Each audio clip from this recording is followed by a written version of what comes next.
Welcome back to A Creative Affair.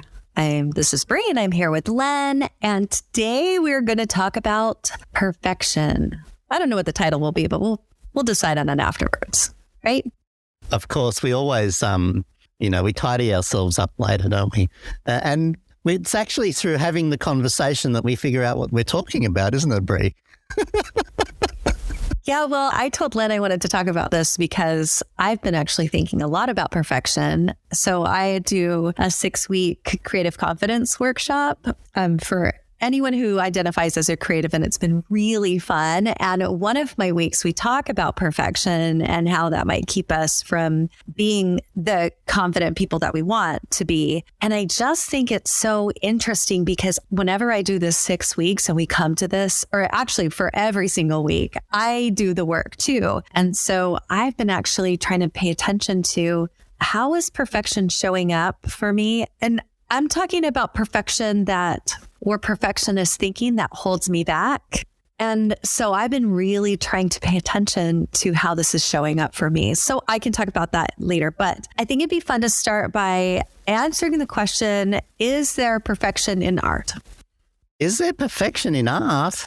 Oh. That's not the question you thought I was going to ask. No, it wasn't at all. And you've thrown me right off what you were thinking about. Well, I know my answer. My answer is no. I think many artists are obsessed with perfection and trying as hard as possible to do that and spend their lives chasing it as some sort of goal. And you only have to wander through an art gallery to see this absolute obsession with perfection. So should it be there? Does it have a place? I don't know. That's quite a hard question, I think. I think the thing about perfection, or even perfection, I'm perfectionist thinking, but the thing about perfection is it's totally subjective.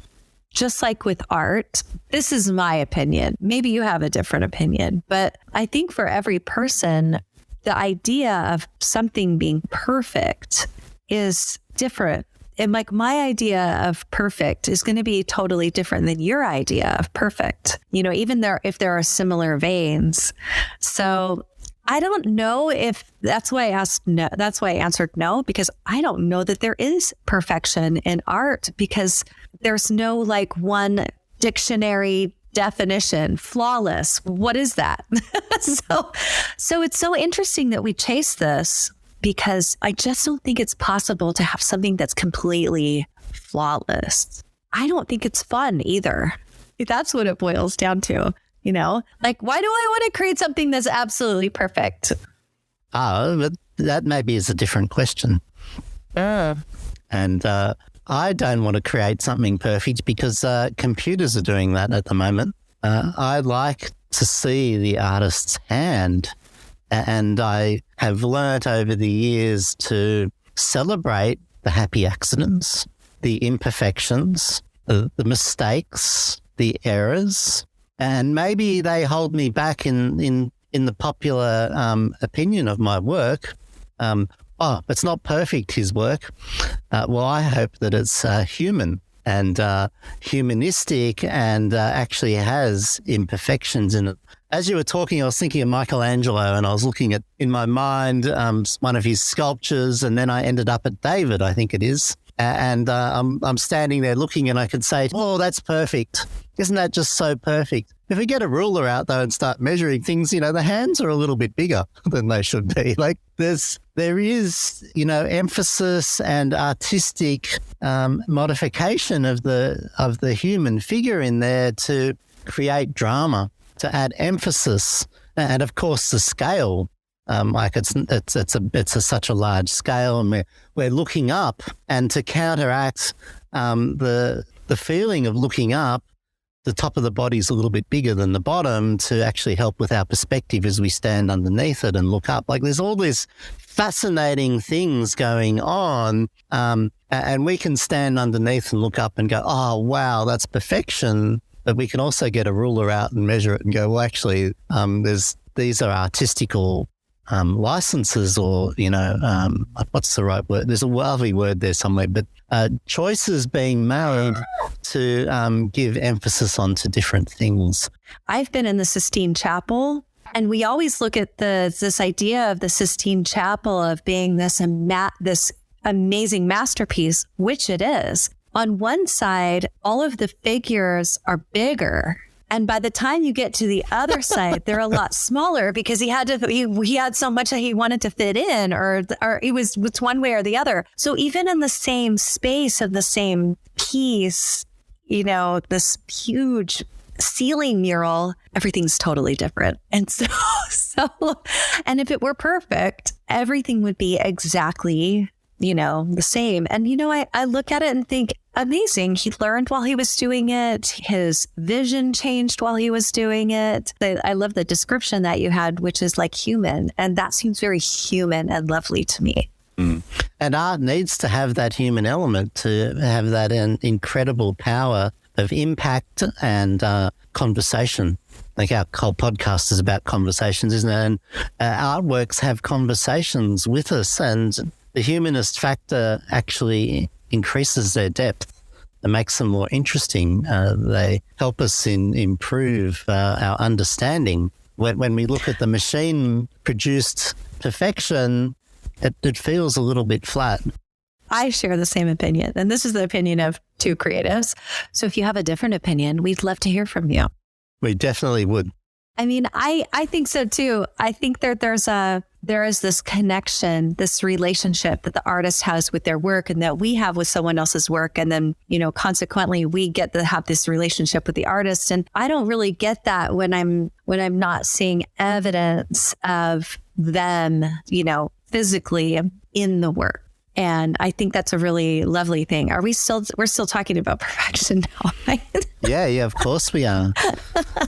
I have two things. One was the point about perfectionism in it being in our own minds as being something measurable. It's a bit like saying that's the best artwork in the show. We should all have a different answer, and we should even keep changing that answer over time. There isn't really such a thing as best. It's, this is my favorite at the moment. But I did want us to shift around a little bit because that's the artwork, this perfectionism. And I thought when you said, let's talk about perfectionism, you were going to get into the perfectionist in our own minds that gets in the way of our making art. Because I've had students come up to me and go, Len, you're a bloody perfectionist, aren't you? I've just noticed what you're doing and how hard you're working a particular artwork to get something. And yet for me, I think, no, I'm pretty slapdash these days. And I really love the happy accident and being a bit more relaxed on it. So perfectionism in the mind really intrigues me, Brie. Totally. Well, what's interesting, and the whole reason I think sometimes when we start, I don't really know where we're going to go with this, but I think the whole reason I started out by talking about defining perfection in art is because we do have this thinking that somehow we can achieve it. And so understanding that perfection as a human is possibly impossible to achieve. Understanding that then helps us when we're introspective and we start to look into our minds. And this is something, I'm just going to give you guys a sneak peek. This is something that I share with my group when I do these workshops. I share some of this thinking, the ways that we have perfectionist thinking. And it looks like this sometimes. And this is actually an example from my own brain because I've thought all of these things. I just can't seem to get it right. Like right in quotes, right? And I have more, but what I want to say is see if you can hear yourself in these. And we've all thought one of these before, for sure. Like, I just can't seem to get it right. My work needs to be better than this, and better is in quotes. And then also, this isn't good enough yet, like good enough in quotes. And that's why I say always in quotes, because the definition of them is so vague. Like we say these things like as in, I haven't quite reached what I'm hoping for. And maybe what we're hoping for is perfection. And we can't actually achieve that. And so then what do we do when we find ourselves in that space? Do you have any comments on these, Lynn? Have you thought these things? I definitely have. And it's also a stage of where we are with our art, I think, as well. And like, I definitely have my perfectionist moments, and I've got a lovely example for you is I used to look at myself on video and I hated myself, and it was perfectionism. You're not perfect. You don't look like a presenter. You don't. You can do better than that. And it was all this negative self-talk. And today when I'm in front of the video camera, I'm the same bloody person that I was back then, with the same flaws and mistakes. But I've actually moved on and stopped being so incredibly self-critical and having this thing about, oh, you have to be perfect at it. Instead, I've reframed that to be, you have to be you. If you're uptight and not being you, and this is about authenticity, if you're not being authentic, then you're not actually doing a good job on this. So I've actually reframed all that thing, and this has taken me years to get to this point where I can feel. How did you shift out of that? Like, what was the process? Oh, I haven't quite figured that out maybe either, but I, practice, a determination, doing it over and over, figuring out how I needed to do it. I still struggle to record to a blank camera. So having an audience, because I can stand in front of a class or in front of 100 people, or I can do a Zoom to 1,000 people and be really confident and come across really well. My mind might be still scared and a bit worried about, and a lot worried about things, and very, very scared. But having an audience that I interact with and I feel them, I can do that. So I learned to do that through putting an audience on the other side of the camera, physically. Yeah. And then I got more and more comfortable to this point now. I could actually go, and I do sit down and just record to an empty camera in a room and feel very comfortable with it. So, but in my art, I shifted from, thinking about perfectionism as something measurable.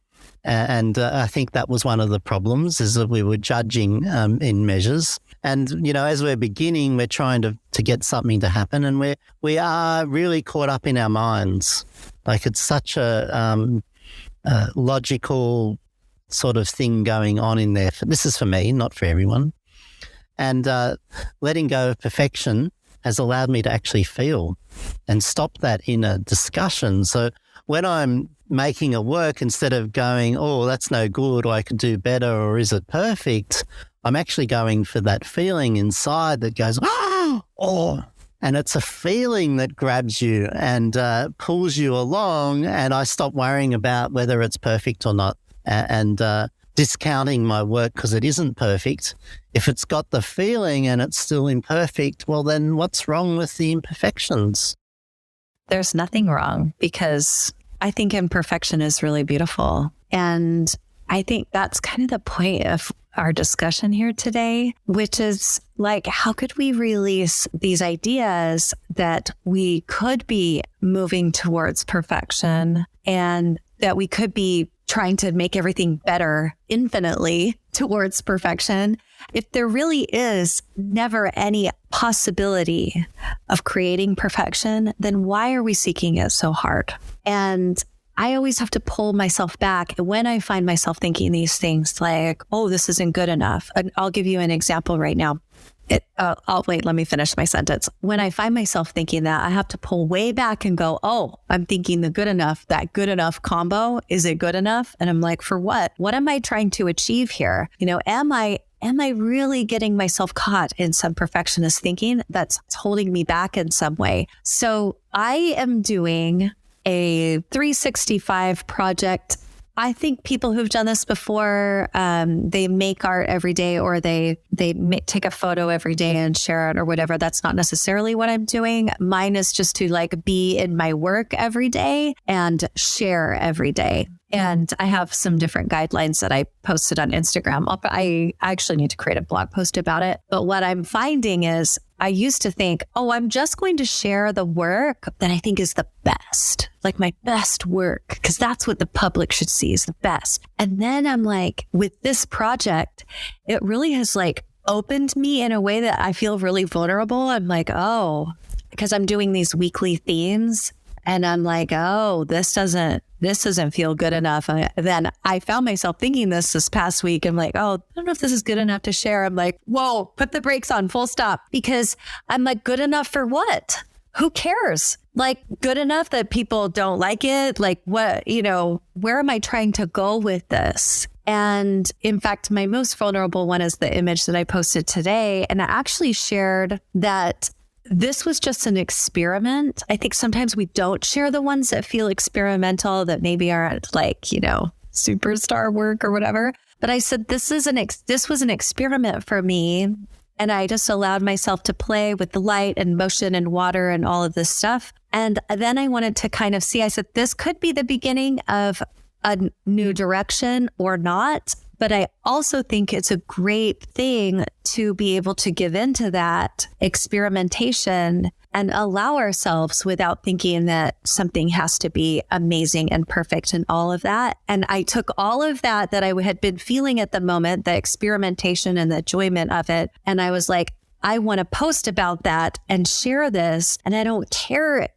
And in fact, even right now, I'm feeling some hesitation and a tiny bit of resistance because I'm still feeling all of those thoughts. Like maybe it wasn't really that great of an image or good enough or whatever. But I'm like you, Len, doing it anyway. I'm just doing it anyway and seeing what comes of it. I just know with this project, it is bringing up all kinds of this thinking for me, which is probably why I asked to talk about this today, because I really am like deep into this idea of perfection and some perfectionist thinking. And how has it in the past held me back, maybe even from exploring more? And I just think it's something for me that's really interesting to think about. And I'm curious for you in our audience, how maybe some of that same thinking has been holding you back. It's interesting, and it definitely held me back, particularly when I used to take film and I was, really slow with large format film. The perfectionism in me would stop me taking photographs, and I'd get so blocked up and I couldn't take one.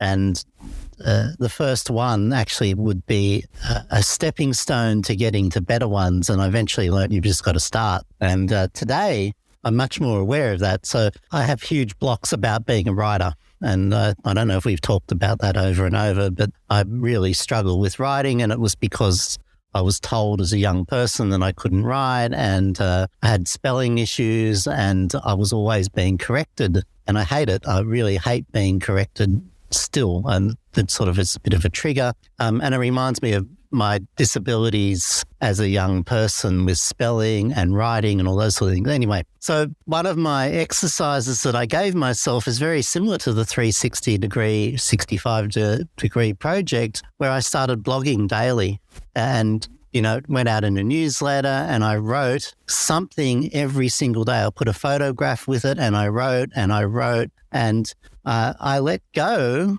of this thing that was blocking my head about it and actually just relaxing and doing it. Now, it doesn't go forever because I'm now stuck again where I'm actually struggling with writing again, and I actually have to get back and start that habit. And I'm going to have to work through it again. It won't take as long as it took last time to get that flow going. But once I start, and then, there's this little wall there about perfectionism. And it's about self-critique and not being authentic and honest with myself, and which is causing this little wall. So doing something regularly and also accepting that it isn't going to be perfect is an incredibly important step into getting into a state where you're doing work that you love. And of course, my work is never perfect. And once I got rid of that thought out of my mind, all I have to do is, am I happy with it? Am I satisfied with it? Is it something that I'm willing to share? Or even if it isn't, am I willing to share it? Does it make me smile? Like an artwork, to me, just only has to catch my attention and hold it for me to keep engaging and having that inner conversation with it to be interesting rather than perfect. I love that, Len. That's actually really helpful for me. We're coaching each other. Well, we always are. I know.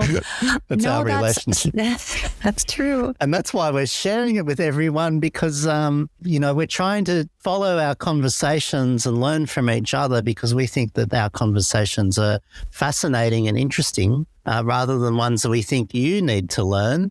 We're following the ones that we find interesting ourselves and we're trying to learn from. And we hope you enjoy joining us on this conversation. And I think that keeps us authentic, Brie. Yeah, true. I think next week I'm going to do my little theme. I always do it from kind of a similar place, but I'm going to find a place where I just really enjoyed making the photos and having the experience. And also I didn't think that they were perfect. So I'm going to try and find that combo and just share the ones that I really enjoyed. And I'm not going to care if they feel like they're good enough or not.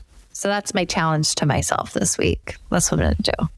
I think so many of us get caught up on worrying about what other people think too. So this idea of perfection is also tied to what other people think. And when we look at someone else's work and we're judging it, we're trying to figure out, what's good, what's perfect, what's beautiful. What do I want to do? And we're creating all this criteria and then we're trying to measure against it. And you have to let that go at some point. Well, if we go back to even my idea that everything is so subjective, like even perfection is so subjective, then we have to go back to just ourselves because somebody else, we could go through the Louvre, which has amazing pieces everywhere. And I could look at something and go, and you could look at it and go, this is perfection, right? And so whether or not people like it is, sometimes it can be irrelevant. So we just need to maybe check in with ourselves. Like, why do we want people to like it? That feels like a whole separate podcast.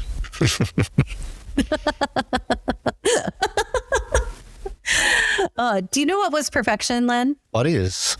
This conversation. Isn't that sweet, everyone? Oh, gosh. My heart's growing and excited with that. And what a lovely lift for the day. Well, it is fun. We have such a good time. And truthfully, I just think so many of these conversations are perfect or perfectly imperfect because that's how we are. It's interesting, isn't it, Brie? When we started, we would analyse afterwards. I don't know if you did this, but I did. Secret.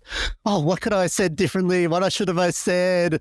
I need to take better notes. And now we finish one and I go, oh, fantastic. And I don't think about it again. And I really love that, where I've actually got to this point where I'm actually really having a wonderful conversation with you and I'm not worried about what I'm saying or worried about what people are thinking and just being present with you having the conversation without the perfectionism. Yeah. And I want to point out to everyone, when we meet together to do this, I feel, because listen, this is art, right?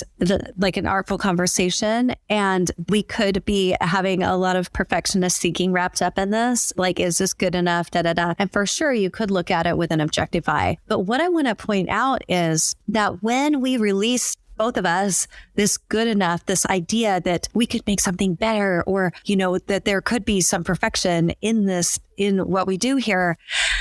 When we release that, now I just feel confident. Like we can sit down and we can do this podcast and I feel really confident about that. And do you see how when you release some of that perfectionist thinking, we show up having more fun, it's not stressful, and we really enjoy the process. And that's what we can do with our own work. If you took just this, and translated it to anywhere else where perfectionist thinking shows up, that's what you do. So when you can release it, and by the way, I help people do that, but when you can learn to release it, then you show up in really amazing ways and it's so much more enjoyable. So there you go. One of the words in there is, how do I do it better? And as a beginner, that's one of our questions, isn't it? And it's one of our driving forces. And a secret to mastery is we change that word to how do we do something differently, or how do I explore that? Where will this take me? What's it teaching me? What am I learning from this, rather than doing better or doing it perfectly? So we reframe all these questions, don't we? Right. I also think the word is like improvement, because I remember thinking, oh, I just want to get better when I was first starting. And I was thinking, oh, I just want to get better. And then I had to pull back and go, okay, if I could look at how my work is objectively and saying, where are the holes in my work and where do I want to improve? That to me is so much different than going, I just want to get better, and not really having a direction about it. So sometimes that could be one of the problems that we're having. And I remember just kind of struggling with that and then going, oh, like with the better part, and then really feeling like I needed to pull back and say, okay, how do I actually do that? What is the next step process for, and we're going to talk about this in a later podcast episode because we just talked about it, but like, how do we listen to ourselves internally and do that work? I think a lot of this is wrapped up, the perfectionist thinking and creating work that like resonates personally with us, with our creative intuition. And there's so much wrapped up in this, y'all. There is indeed. I think, Brie, that's a wonderful place to end our conversation, don't you? I think so too. Well, it's time to say goodbye, everyone, and we look forward to the next wonderful conversation on our creative affair. And thank you, Brie. It's been a wonderful session with you. Thanks, everyone. Thanks, Len. Bye. Bye. Thank you for joining us in our creative affair. If you love the passion we bring to this creative content, please support the podcast by sharing with a friend, subscribing, and leaving us a review. To find out more about Brie's work, including her gorgeous photography and mentoring in her Creative Confidence Group Coaching Program, please visit her at creativemindscoach.com. If you'd like to learn more about creative photography, you can find me at lenmetcalf.com, where you can find links to my photography school, videos, and publications. I would so love you to sign up to my newsletter. Well, until next time, it's time to say goodbye.